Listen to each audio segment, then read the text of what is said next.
Next topic, we come on to the purification of colloidal solutions. Now, during the preparation of colloidal solutions, there may be excessive amount of electrolytes or soluble impurities which were called as crystalloids present.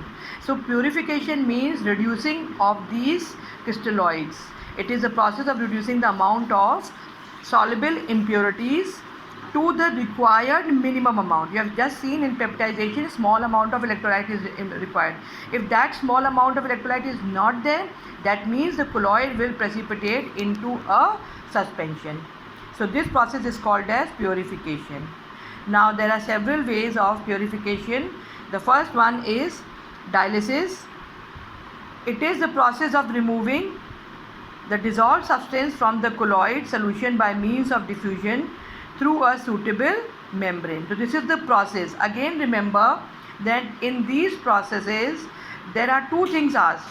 One is the process and the other is the principle. So this is the process, and here diffusion is taking place through a suitable membrane.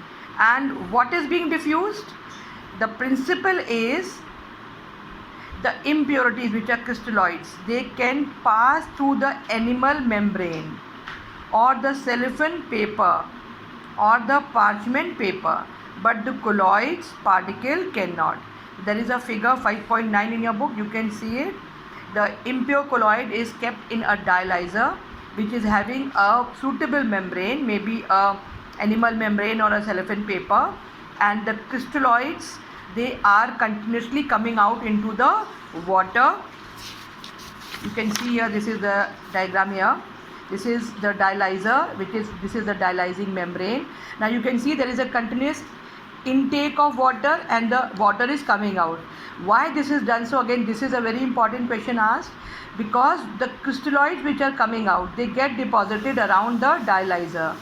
So this water has to be continuously removed so that the process of diffusion becomes fast, and the colloids, they stay back in the dialyzer and small amount of crystalloids is left so that it is stable.